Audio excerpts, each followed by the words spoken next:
Hello, मैं हूं हरप्रीत। आज हम बात करेंगे एक बहुत ही इम्पॉर्टेंट सेंसरी सिस्टम के बारे में, जिसका बहुत इम्पॉर्टेंट रोल रहता है, लेकिन उसे बहुत कम लोग जानते हैं, उसके बारे में कम जानते हैं। लेकिन जिन बच्चों को ASD, ADHD या फिर SPD रहता है, सेंसरी प्रोसेसिंग डिसऑर्डर्स रहते हैं, उनके लिए ये जो सिस्टम है उनको काफ़ी हेल्प करता है। अगर बच्चे में ये सेंस वीक है तो उसका असर बच्चे के बहुत चीज़ों पर पड़ता है, बहुत एरियाज़ पर पड़ता है। इंट्रोसेप्शन वो सेंस है जो हमें हमारे अंदर की परिस्थितियों से अवगत कराती है।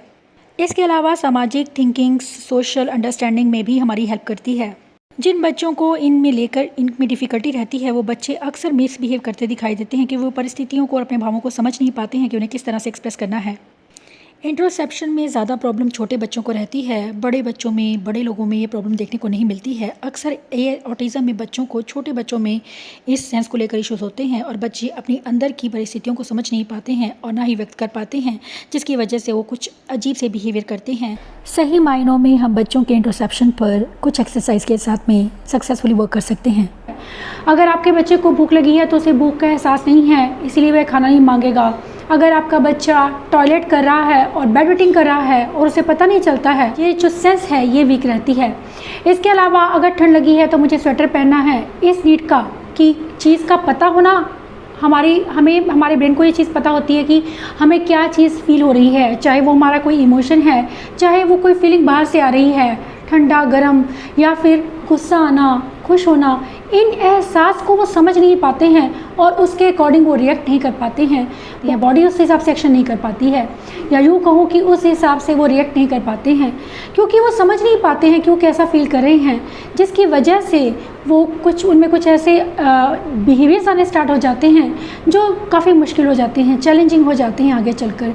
ऐसे में ज़रूरी है हमें बच्चों की इन चीज़ों को समझने की, सेंस पर वर्क करने की, स्पेशली जिसका बहुत इंपॉर्टेंट रोल रहता है हमारे बच्चों की लाइफ में।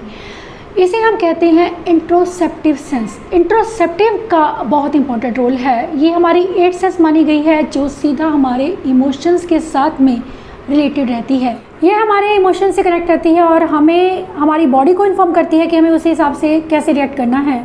अगर हम गुस्सा हैं, नाराज़ हैं, तो हम किस तरह से रिएक्ट करेंगे, और अगर हमें ठंड लग रही है तो हम क्या करेंगे, या अगर हमें भूख लगी है तो हम खाना मांगेंगे। ये चीज़ हम उस हिसाब से ही चलते हैं, क्योंकि हमें उन इमोशंस को सही से फील कर पा रहे हैं और उसके अकॉर्डिंगली हम उसे रिएक्ट कर पा रहे हैं, क्योंकि हमें कोई ऐसा इशू नहीं है। लेकिन जिन बच्चों को इंट्रोसेप्शन को लेकर प्रॉब्लम रहती है, इंट्रोसेप्टिव अवेयरनेस कम रहती है जिन बच्चों में, उन्हें अक्सर इन परेशानियों का रोज़ अपनी लाइफ में सामना करना पड़ता है, जिसकी वजह से लाइफ काफ़ी चैलेंजिंग हो सकती है। तो आज मैं आपसे बात करूँगी कुछ ऐसी ही इम्पॉर्टेंट चैलेंजेस के बारे में जो अक्सर बच्चे फेस करते हैं, और किस तरह से वो कौन सी एक्सरसाइजेस हैं या कौन सी एक्टिविटीज़ हैं जो बच्चों में इंट्रोसेप्टिव अवेयरनेस को बढ़ा सकती हैं। जिन बच्चों का इंट्रोसेप्टिव सिस्टम सही से वर्क नहीं करता है, उन बच्चों में एक चीज़ रहती है कि बच्चों को जैसे टॉयलेट जाना है तो एक वो उस एहसास का उन्हें पता नहीं चलता है।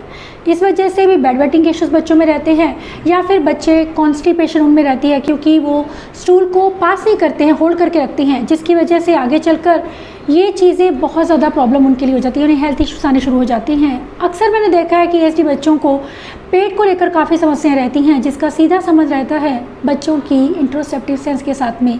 इसलिए बहुत लाजमी है इस पर काम करना।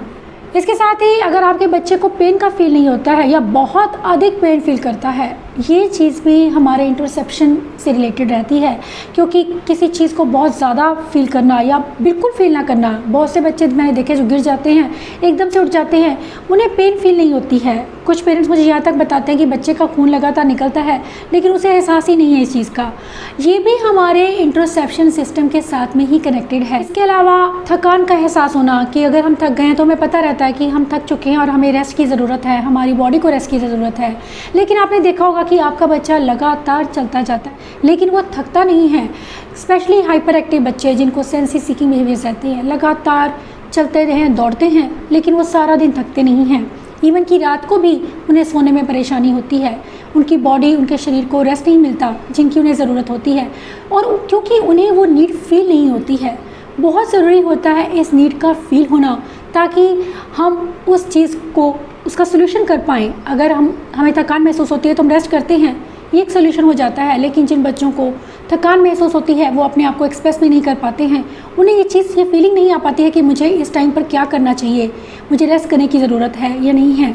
ये सब चीज़ें बच्चों की ओवरऑल लाइफ को काफ़ी अफेक्ट करती है। इसके साथ ही भूख और प्यास का एहसास ना होना और उन्हें बताना नहीं कि मुझे भूख लगी है, प्यास लगी है, ये चीज़ें, दर्द का पता ना चलना, सर्दी गर्मी का पता ना चलना, या फिर गुस्सा किस तरह से उन्हें शो करना है, अपने इमोशंस को किस तरह से रेगुलेट करना है, या अपने इमोशंस को किस तरह से एक्सप्रेस करना है, या किस तरह से हम बताएंगे, हम अपनी फीलिंग्स को किस तरह से एक्सप्रेस करेंगे, वो चीज़ एक लैक रहती है जिन बच्चों को इंट्रोसेप्शन में प्रॉब्लम रहती है। कौन कौन सी वो एक्सरसाइजेज हैं जो हेल्प कर सकती हैं बच्चों की इंट्रोसेप्शन सिस्टम को वर्क करने में? सबसे पहले इस सिस्टम को इम्प्रूव करने के लिए बहुत ज़रूरी है योगा। योगा के इतने ज़्यादा बेनिफिट हैं जो कि बच्चों की बॉडी की अवेयरनेस को बढ़ाता है, उनके कंसंट्रेशन को बढ़ाता है, उनकी बॉडी को फीलिंग का एहसास दिलाता है कि जब बच्चे स्ट्रेच करते हैं अपनी बॉडी को तो उससे एक उन्हें एहसास होता है कि बॉडी उनकी स्ट्रेच हो रही है। फिर जब वो रिलैक्स में जाते हैं तो भी उन्हें एहसास होता है। ये एक चीज़ जो है उन्हें हेल्प करती है उन्हें बॉडी अवेयरनेस लाने में, जो कि उनके इंट्रोसेप्शन सिस्टम को इम्प्रूव करने में बहुत हेल्प करती है। योगा का बहुत इंपॉर्टेंट रोल रहता है जब स्पेशली हम बच्चों के इंट्रोसेप्शन पर वर्क करते हैं, क्योंकि यह बच्चों को अपनी अंदर की परिस्थितियों से अवगत कराता है और बच्चों को इमोशन को रेगुलेट करने में, अग्रेशन को कम करने में, अटेंशन देने में हेल्प करता है।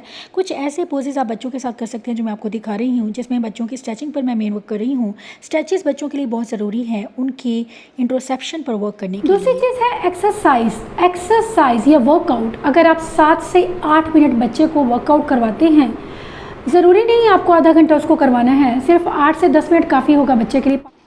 एक्सरसाइज, कुछ ऐसी एक्सरसाइज जिसमें बच्चे को पसीना आए, बच्चे की हार्ट बीट बढ़े, क्योंकि हार्ट रेस और जो स्वेट है वो बच्चों को ये दिखाना, उनके अंदर की परिस्थितियों से अवगत कराना और उनके अंदर की हलचल को महसूस कराना बहुत ज़रूरी है। मैं हाथ रख के बच्चे को बता रही हूँ कि देखो आपको पसीना आ रहा है। इसी तरह से आप उसके हाथ पर भी हाथ रख कर उसे बता सकते हैं। एक्सरसाइजेज डेली आप दिन में कम से कम 2 बार बच्चे को 8 से 10 मिनट ज़रूर करवाइए। इससे बच्चों की एनर्जी बनी होने के साथ साथ बच्चों में इंट्रोसेप्शन इंप्रूव होता है। इसके अलावा एक तीसरी चीज़ बहुत सिंपल एक्सरसाइज होती है जिसे हम हैंड एक्सरसाइज कहते हैं। हैंड एक्सरसाइज के थ्रू भी हम बच्चों में उस सेंस की अवेयरनेस पर काम कर सकते हैं जो बच्चों को काफ़ी हेल्प करती है। इसके लिए आपको सिर्फ आप अपने हाथ को इस तरह से रखना है।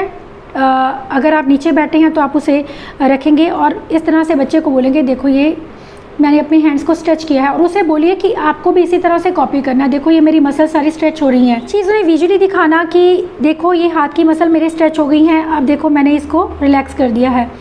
आपने हाथ को पहले रिलैक्स रखना है, उसके बाद उसे बाहर निकाल कर उसे स्ट्रेच करना सिखाना। बच्चे को साथ साथ आप बिठाएंगे अपने सामने ताकि बच्चा आपको देखकर उसी तरह से अपनी फिंगर्स को स्ट्रेच करे, और 30 सेकंड्स के लिए आपको इस तरह से हाथ को स्ट्रेच रखना है और उसे रिलैक्स करना है। इसके अलावा माइंडफुलनेस की एक्टिविटीज़ करवाना। बच्चों को माइंडफुलनेस बहुत हेल्प करता है इंट्रोसेप्शन सिस्टम को समझने में, क्योंकि जब हम डीप ब्रीदिंग करते हैं तो ये चीज़ भी उन्हें बेली ब्रीदिंग करवाइए। उन्हें इस चीज़ का एहसास होना कि देखो बेली हमारी अंदर को जा रही है। जब हम डीप ब्रीथ करते हैं, अपनी सांस को ऊपर लेते हैं तो अपनी गर्दन को ऊपर कीजिए, और सांस को इनहेल कर रहे हैं तो आप गर्दन को ऊपर लीजिए, और अगर आप एक्सहेल कर रहे हैं तो गर्दन को नीचे लीजिए।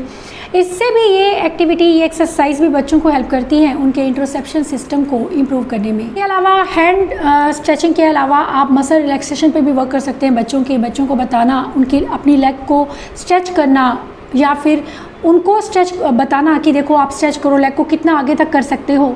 ये चीज़ें भी बच्चों को हेल्प करती हैं। इसके अलावा कुछ एक्सरसाइजेज बच्चों को करवाई जा सकती हैं जो बच्चों के इंट्रोसेप्शन सिस्टम को इम्प्रूव करने का काम कर सकती हैं, जैसे कि हाथों या पैरों से बॉल को पुश करना, थेरेपी बॉल को पुश करना। इसके साथ ही ना डीप ब्रीदिंग एक्सरसाइजेज करवाना ताकि बच्चे अपनी सांस को महसूस कर सकें, उसे किस तरह से कंट्रोल करना है, होल्ड करना है और उसे रिलीज़ करना है।